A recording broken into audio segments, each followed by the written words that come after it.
3.5 ঘন্টা সময় পেয়ে আমি সরিনি কেন বা সরার চেষ্টা করিনি কেন? বললাম যে আমি সরে গেলে জামাত ইসলামী পালিয়ে যাওয়ার সামিল, আমি পালিয়ে যাব না। শেখ হাসিনা পালিয়ে গেছে, শেখ হাসিনা নাই, শেখ হাসিনা চলে গেছে, শেখ হাসিনা পালায়। আসসালামু আলাইকুম রহমতুল্লাহ।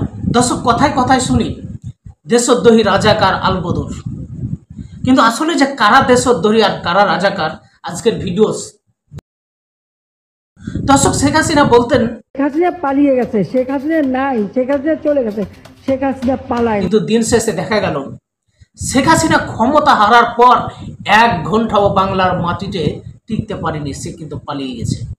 অথচ এদেশে বিরোধী দলের নেতাকর্মী, জামাত ইসলামের নেতাকর্মীরা যে আমরা 17 বছর বিরোধী দলের রাজনীতি করেছি, আমাদের একজন সমর্থক দেশ থেকে পালিয়ে যান নাই।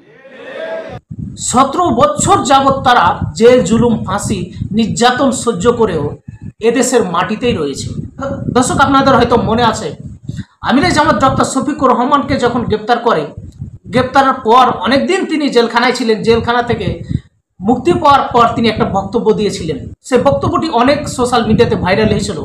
তা আমিরে জামাত ডক্টর শফিকুর রহমান বলেছিল যে আমি পালিয়ে যাওয়া মানে জামাত ইসলাম পালিয়ে যাওয়ার সামিল। দেখেন, আমিরে জামাত পালিয়ে যাওয়া মানে জামাত ইসলাম পালিয়ে যাওয়ার সামিল। এখন আওয়ামী লীগের সভাপতি, আওয়ামী লীগের প্রেসিডেন্ট শেখ হাসিনা পালিয়ে গেছে, তার মানে আওয়ামী লীগ পালিয়ে গেছে। এখানে যদি শেখ হাসিনা এই দেশের মাটিতে থাকতো, আওয়ামী লীগের সমস্ত নেতাকর্মী পালিয়ে গেলে। তো দর্শক, আমিরে জামাত ডক্টর শফিকুর রহমানের সেই ভিডিওটি আমি আজকে আবারও আপনাদের মাঝে তুলে ধরব। এই ভিডিওটি দেখলে বুঝতে পারবেন যে আসলে প্রকৃত রাজনীতিবিদ, প্রকৃত দেশপ্রেমিক আসলে আর কারা রাজাকার, কারা ক্ষমতার হারার সাথে সাথে এদেশে একটা মিনিট থাকতে পারে না। তো আসুন আমিরে জামাত ডক্টর শফিকুর রহমানের সেই বক্তব্যটি আমরা শুনে আসি। আমাকে যেদিন সরকারের বিশেষ বিভাগ গ্রেফতার করেছিল, আমি 10টা থেকে বুঝতে পারছিলাম যে আমি আজকে ইনশাল্লাহ গ্রেফতার হব, কিন্তু আমাকে তো গ্রেফতার করেছে রাতের 1:45 সময়। এখন আপনারা সঙ্গত কারণেই প্রশ্ন করতে পারেন যে 3.5 ঘন্টা সময় পেয়েও আপনি কি কিছু করলেন না? না, আমি করিনি। আপনাদের স্মরণ থাকার কথা, 10 তারিখ ডিসেম্বর মাসের আমরা যুগপৎ কর্মসূচি ঘোষণা করেছিলাম একটা ভার্চুয়াল কনফারেন্সের মাধ্যমে। এরপর থেকেই তারা আমার প্রতি আন্তরিক হয় এবং আমাকে তাদের জালের ভিতরে ঢুকায়। 2 রাত পাহারা দেওয়ার পরে 3য় রাতে তারা আমাকে গ্রেফতার করে। তারা যখন বাসায় গেল, গিয়ে বেল চাপলো, তখন আমি দরজা খুলে দিলাম। সালাম করে দেখার পরে বললাম যে বিনা দাওয়াতে বিপুল সংখ্যক মেহমান চলে আসছে। আমি বললাম যে এত মেহমান তো ধারণ করার ক্ষমতা এই বাসার নেই, আপনারা কয়েকজন ভিতরে বসেন আর বাকিরা মেহরবানি করে রাস্তায় চলে যান, বিল্ডিং এর ভিতরে থাকবেন না। আলহামদুলিল্লাহ তারা আমার অনুরোধ রক্ষা করেছিল এবং বাসার ভিতরে কয়েকজন এসে সিনিয়র যারা, বাকিরা রাস্তায় চলে গেছিল। আমি তাদেরকে জিজ্ঞেস করলাম যে আমি তো প্রস্তুত, আমার ব্যাগও প্রস্তুত আছে। এখন দুটো হতে পারে, একটা হলো যে এখনই আমি রওনা, আর একটা হলো 10 মিনিট সময় আমাকে দিবেন। বললো আপনি নামাজ পড়বেন? বলে হ্যাঁ, আমি 2 রাকাত নামাজ পড়ব। বললো ঠিক আছে, আপনি শান্তিতে নামাজ পড়েন, আমরা আছি।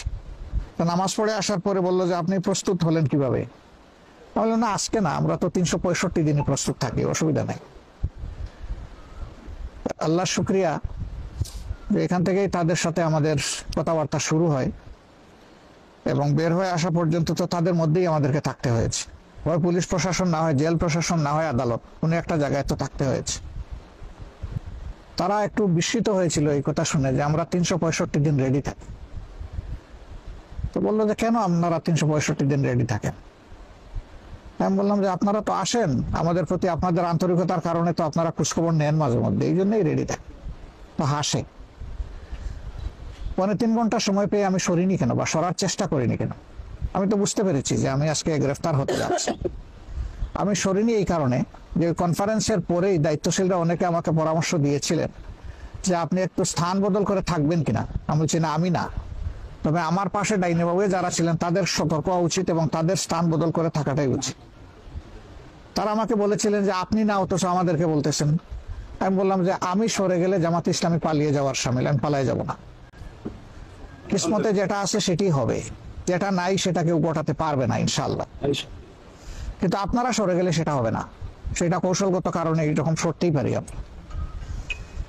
আলহামদুলিল্লাহ আমি যখন মুক্তি পেয়ে আসলাম, তখন গেটে যে দারোয়ান, সে আমাকে নিয়ে যাওয়ার সময় কান্নাকাটি করছিল তো আমি ওর মাথায় হাত তুলে সান্ত্বনা দিয়ে বললাম যে তুমি তো কান্নাকাটি করো না, আমি আমার ফার্স্ট হাউস থেকে সেকেন্ড হাউসে যাচ্ছি, এটা তোমার চিন্তার কোনো কারণ নাই। ফিরে আসার পরে বলে, স্যার আমি কত বড় অপরাধ করলাম, আমি তো টের পাইছি, ওরা তো 9:30 থেকে এইভাবে এখানে যাওয়া আসা করছে, আমরা সন্দেহ করছিলাম এবং আমরা আপনার ব্যাপারেই সন্দেহ করছিলাম যে হয়তো আপনাকেই নিয়ে যাবে আজকে।